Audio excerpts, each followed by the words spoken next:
Hi guys, this is Gloria from House of Dame, and I wanted to give you guys some information on waist training. There are some typical questions that we get asked about waist training, and I wanted to answer these questions just to make sure that everyone's aware of what waist training is. So first off, is waist training safe? Just to give you a little bit of background, waist training has been around since the 19th century, and they used to be made out of whalebone, and they used to have laces in the back. They were corsets. And those corsets were extremely restraining to the body and would sometimes even break our own ribs. Now we've come up with latex waist trainers, and they're no longer made out of whalebone. Actually, some of them are made out of plastic boning and some of them are made out of steel boning. So we have both here. This is the boning that goes around the entire waist trainer. And our waist trainers have 9 bonings. Now, a plastic boning is something like this. Now, when using a plastic, it tends to bend a lot easier. And if you sit down for too long or you bend over and over, it will end up bending and staying bent. So we do not want a plastic waist trainer or a plastic boned waist trainer. We at House of Dame do not sell plastic, so we chuck that. We sell steel boned waist trainers. Now, as you can see, the boning are these little tiny circles that make it extremely flexible. So you can move around freely, you can work out, you can use it on an everyday basis. If you're sitting down at work, if you're cleaning the house, it gives you that freedom to be able to move around freely. And again, they bend and they don't bend enough so that it breaks. So you want to make sure that it is a steel boned waist trainer. Another question we get asked is, how often should you be wearing a waist trainer? So we typically suggest for you to wear a waist trainer up to 10 hours a day. No more than that. Some people like to sleep with them. I do not suggest that. You want to be able to wear it during your day, and you want to start off with about 1 to 2 hours a day, especially if you've never waist trained before. So you want to use it for 1 hour a day, maybe go for a workout, see how you feel, and then start adding hours as you go. You can go up to 10 hours, like I said, maybe 12 hours, but you want to pay attention to your body and make sure that whatever you're feeling, whether it's discomfort or it feels good, you want to pay attention to what you're feeling. And if there are any restrictions or any discomfort, take it off. Make sure you take it off, take a break, and you can always put it back on. Now, if you've never waist trained before, I always suggest to start off slowly. So do your 1 hour and add an hour maybe a week, every 4 days, and that way you're still consistently adding, but you're not overwhelming your body and using it 10 hours on the first day.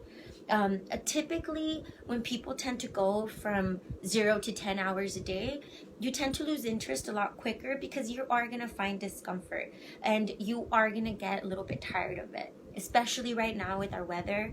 We're in Texas. Our weather is getting to about 100, 101. So you don't want to be wearing your waist trainer that often because it does warm up. The latex does warm up. So you want to make sure that you're paying attention to your body, and if you have any discomfort, take it off. You can always put it back on. Another question we get asked is, how do you wash your waist trainer? So like I said, our waist trainers are made out of metal. So you don't want to wash it in the washer or dryer.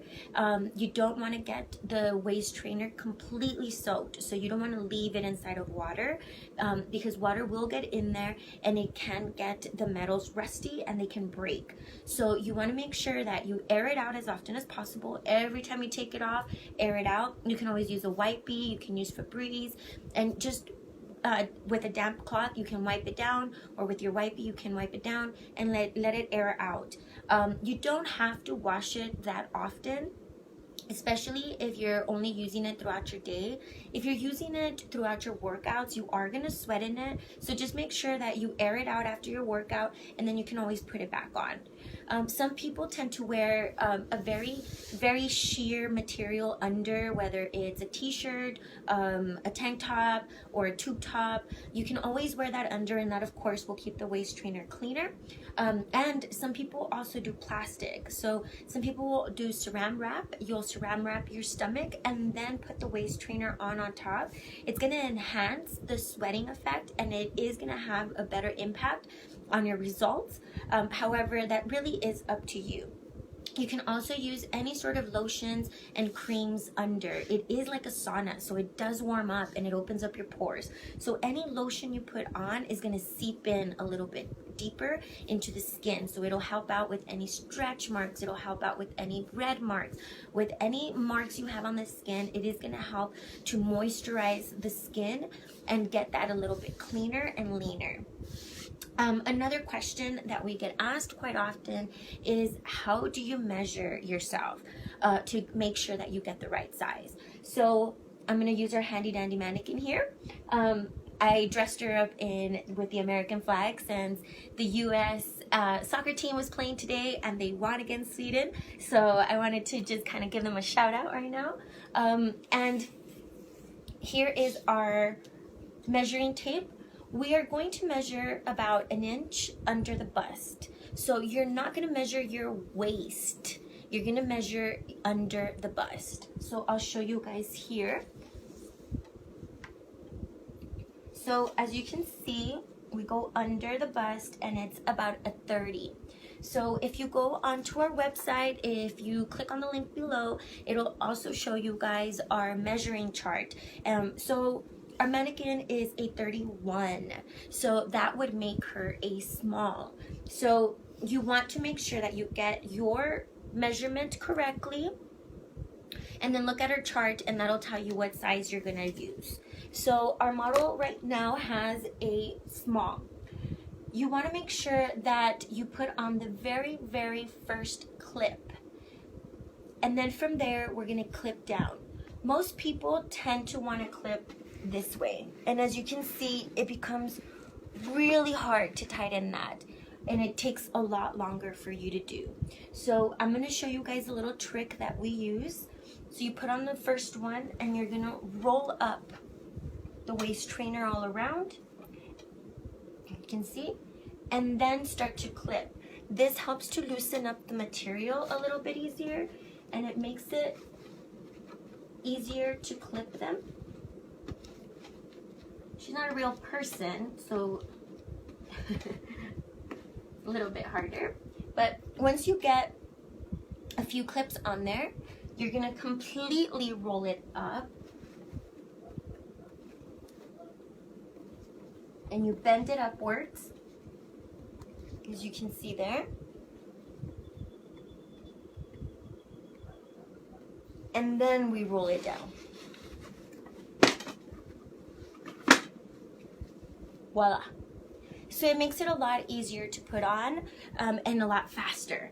So especially when you're using it at the beginning, the waist trainer is really tight, so you want to make sure you roll it up. After a while, I mean, if you're able to put it on straight, then you can do that. But at the beginning, it's always easier to do that little trick, and you'll be able to put it on a bit quicker.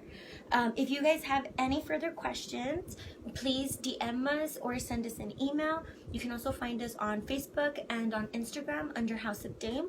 Our website is HOD for House of Dame, waisttrainers.com. So that's HOD waisttrainers.com.